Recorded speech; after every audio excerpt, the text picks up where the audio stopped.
On est parti. Je vais chercher Benoît Thieb et on va parler marque employeur aujourd'hui. Bonjour, c'est pour Répu. Ça va, Chris? Ça va, Benoît? Impec. Attends, je mets la sécurité avant tout. Allez, attache-toi, on est parti. Allez.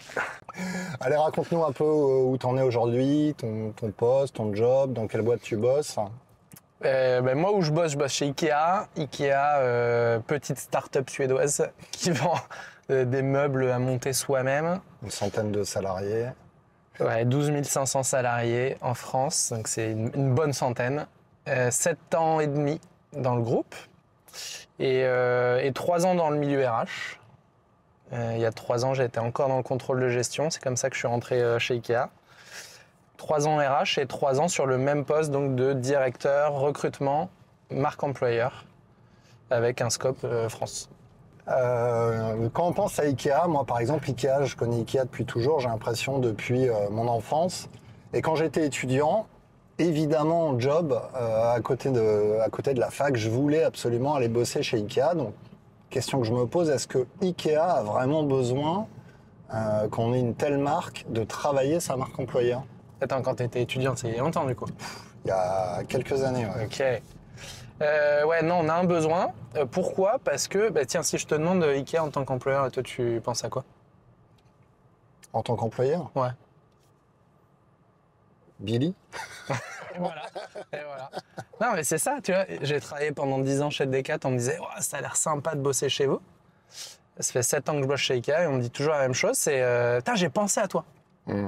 Et ouais, t'as pensé à moi, c'est-à-dire, ce week-end, j'étais au rayon cuisine, j'étais aux bibliothèques, j'étais associé. Mais Je me suis fait chier à monter. on me dit exactement, est-ce que tu veux pas m'aider avec la clé Allen?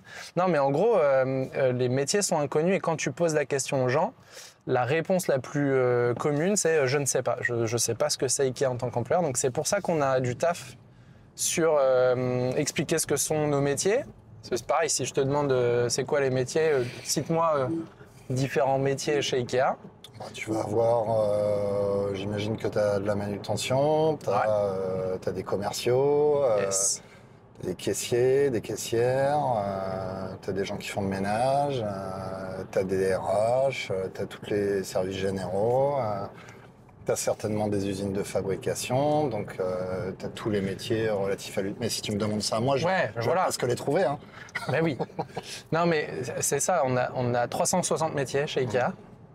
Chez Ikea France, et pour autant je pense que les gens, le commun des mortels, commun des moldus va penser au vendeur, éventuellement à l'hôtesse de caisse alors que c'est la dernière personne qui va en magasin, éventuellement à la personne qui leur sert les boulettes le midi, mais sinon c'est à peu près tout, alors qu'on a des archis d'intérieur, des visual merch, on a effectivement des grosses activités logistiques dans les magasins et dans nos entrepôts, parce qu'on a aussi des plateformes logistiques. Mais pour la faire courte, c'est comment on rend visible ces métiers, comment on les explique et comment on ne pense pas que à Ikea en tant que vendeur de meubles et qui fait que de la vente. J'avais vu récemment, là, vous avez fait une campagne marque employeur où il y avait des alternants qui passaient à tour de rôle. Est-ce que... pourquoi vous avez ciblé justement cette population et pas forcément un métier en particulier? Aujourd'hui, on est sur notre communication marque employeur, on est sur les prémices, en tout cas on a quelque chose qui est solide sur où est-ce qu'on veut aller, qu'est-ce qu'on communique, c'est quoi notre EVP, Employee Value Proposition, et qui on est. Par contre, en termes de com, on est beaucoup sur des campagnes recrutement, et notamment sur ce point d'orgue de l'année, qui est la campagne alternance, où on recrute entre 3 et 500 personnes. Donc on a besoin de dynamiser, de donner de la visibilité et on a testé des choses là sur les dernières années avec notamment au travers des pages TikTok et Instagram de la partie Ikea France. C'est vraiment une seule marque, il n'y a pas une page spécifique employeur. Et donc on sert des 600 000 followers sur Instagram, des 70 000 là sur TikTok, qui est une page assez jeune, pour communiquer donc sur c'est quoi le quotidien d'alternant. Et du coup, vous utilisez les pages, les groupes sur les réseaux sociaux d'Ikea France? Exactement. On parle vraiment d'une seule voix. Et dans notre approche et dans la façon qu'on a de le travailler, on travaille vraiment en vision 360 avec le marketing qui normalement s'occupe que de la partie commerciale, et la partie com. Ce qui est plutôt intelligent, parce qu'il y a beaucoup de boîtes qui vont créer des réseaux spécifiques, un compte Insta marque employeur. Là, finalement, ça t'ouvre la possibilité, et puis dans la stratégie, d'adresser tes clients, non pas pour leur vendre un produit, mais pour leur dire, vous pouvez aussi venir bosser chez nous. Exactement. Notre plus grosse base de communication, c'est notre base client, hein, en réalité, et qu'on utilise aujourd'hui, à mon sens, encore trop peu, mais sur lequel on progresse. Après, tu as des boîtes qui se disent je vais faire un axe marque employeur pur, donc je vais créer une page TikTok, Insta, machin employeur ou des trucs comme ça. Alors que quand tu réfléchis, tu vois, moi j'ai fait des ateliers récemment avec l'équipe où je leur disais pour quelle marque t'aimerais bosser, c'est quoi ta marque de rêve? Moi, ce serait Patagonia, ce serait des marques comme ça, où je sais pas du tout ce qu'ils proposent en termes d'employeur. Donc, c'est comment on prend le contre-pied au lieu de se dire lutter. Je pensais que tu voulais bosser chez Mayer Einstein, je suis déçu. J'attends toujours la propale, mais mais non. Mais en tout cas, t'es attiré par la marque. T'es pas attiré parce que et après, par contre, une fois que t'es capté par la marque, une fois que t'es au bout de l'hameçon là, si tu fais de la pêche. Après, tu vas t'intéresser à ce que tu proposes sur les parcours, etc. Mais ton premier point d'entrée, et surtout sur des marques commerciales qui sont costauds comme ça, comme Ikea, je pense qu'il faut arrêter de vouloir prendre le contre-pied et justement, au contraire, s'en servir. Se dire, c'est ça qui va attirer. C'est ce que fait aussi Monoprix. Hein. J'avais discuté avec eux et ils avaient le même type de campagne carrément sur le parking des magasins. Ouais. Pour aller à la rencontre des clients, et il me disait, un client, en fait, il a peut-être des enfants, qui peuvent venir faire un stage chez nous, être alternants, et donc ils utilisaient un peu la même mécanique. Ouais, totalement. Totalement, et si tu te sers de tes magasins, en réalité, tu as aussi un vecteur de communication qui est gratos. Mais est-ce que ça, chez Ikea, ça existe? Est-ce que si je vais dans un magasin Ikea, je vais voir, moi, en tant que client, potentiellement des offres d'emploi? C'est pas assez développé, on travaille dessus, de façon très transparente, mais dans certains, il y a des bonnes initiatives avec des encarts de communication sur la partie employeur et sur la partie recrutement. Tu vois, j'ai Evry en tête où à l'entrée sur la gauche, t'as je sais pas, peut-être 2 mètres. On communique sur les offres. T'as d'autres magasins comme ça. Après, je pense que ce qu'il faudrait qu'on réussisse à faire, et alors il y a beaucoup d'intentions, maintenant il faut passer à l'action, hein. C'est ce qu'on arrive à faire. Je sais que tes clients chez Ikea, forcément, chez toi, tu as forcément une Pax, une Billy, un truc dans le genre, non? Ouais. Je sais pas si tu as fait gaffe, on a des chambres. Ah, parce que tu as beaucoup de choses à ranger dans tes armoires. Mais on communique beaucoup autour des designers, des produits. Et demain, tu peux imaginer en rayon une communication autour de un tel, c'est le vendeur du rayon, mais on communique dans le rayon dessus, quoi. Tu as beaucoup de candidates qui viennent déposer un CV à l'accueil du magasin. Il y en a encore pas mal, ouais. Je n'ai pas de chiffres en tête. On est passé sur le 0 CV il y a 3 ans, 4 ans. Et donc tout passe par notre ATS. Mais oui, ça existe encore. Vous les traitez? Ouais, on les rentre. On a 2 choses à faire. Donc déjà, on oriente le candidat sur un QR code commun qui permet après d'aller sur la plateforme d'emploi. Certains CV sont pris à la mano et transmis au recruteur. Parce que chaque magasin, un recruteur, ça secoue ici, hein. Chaque recruteur... J'ai pris un parcours spécial pour toi. Waouh, c'est 4-4 quoi. Chaque recruteur s'occupe d'une unité particulière, donc soit un magasin, soit un entrepôt.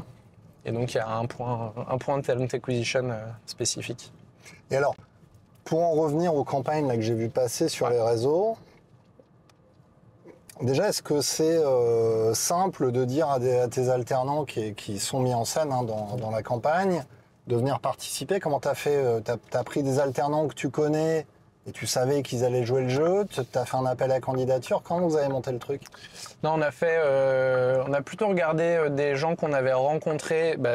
En fait, l'avantage d'avoir marque employeur et talent acquisition, c'est que tu vois les gens qui rentrent. Donc, tu as aussi des profils que tu suis. Que tu rencontres dans l'année, où tu vois qu'ils sont moteurs sur ces parties-là. On a une animation de la communauté alternant en interne tout au long de l'année. Donc on les suit au travers de projets. Et donc il y a forcément quelques personnalités qui ressortent de cette communauté. Et on se dit, bah voilà, on s'appuie sur eux. Forcément, c'est du volontariat. On essaye aussi d'être représentatif tant en termes de métier qu'en termes de genre, en termes d'origine, etc. Et voilà, et après, le but, c'est qu'ils parlent de ce qu'ils font de la façon la plus authentique et la plus naturelle possible. On scripte un peu, mais on essaye de s'en détacher quand même. Et eux, ils en ressortent quoi de ça? Ceux qui ont participé, il y en a quoi? Il y en a 5-6 qui ont participé? Là, il y en a 6. Déjà du fun, parce qu'ils étaient super contents de passer une journée de tournage. Ouais, puis tu bosses pas pendant ce temps-là. Ah si, tu bosses, tu représentes la marque, voyons. Non, mais ouais, c'est quand même, pour l'avoir fait moi perso, je trouve ça, c'est cool de le faire. C'est toujours intéressant aussi de voir comment ça fonctionne un tournage. Donc ce côté fun, ce côté aussi fierté d'appartenance et de véhiculer un message, de se dire je suis ambassadeur de la marque. Qui reviennent après dans leur magasin d'appartenance et qui sont diffusés sur les écrans en interne, c'est toujours cool d'avoir ce côté ah tiens, j'ai vu la vidéo où t'es dedans. Bon, l'idée c'est vraiment de continuer là-dessus aussi, et t'es le premier à le savoir je suppose, hein, parce que t'es un média quand même influent sur le marché.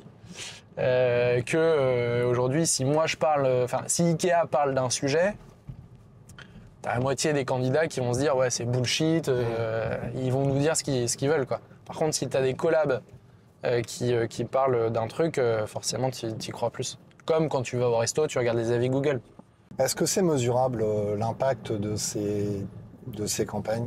C'est compliqué, hein. En réalité, tu peux mesurer tous les métriques plutôt marketing, donc les vues, le taux de clic, taux d'engagement, etc.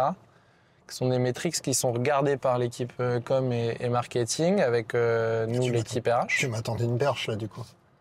C'est combien? Combien ouais, ça, je les ai pas en tête. Tu sais, moi, je suis pas un mec de chiffres. Non, je rigole. Pour quelqu'un qui vient du contrôle de gestion, ouais, Benoît. Fou, mais putain, j'ai tout loupé. T'as tout perdu. Tout loupé. Les métriques les plus compliquées à suivre, nous, dans notre setup, parce que je pense qu'il y a des bots qui arrivent à bien le faire, c'est le taux de transformation en candidat. Ouais. Et d'où viennent les candidats. Et donc aujourd'hui, nous, on est plutôt sur du déclaratif. Parce que c'est dur d'arriver à tracer entre la campagne et je clique sur le portail emploi. C'est dur de savoir réellement l'impact.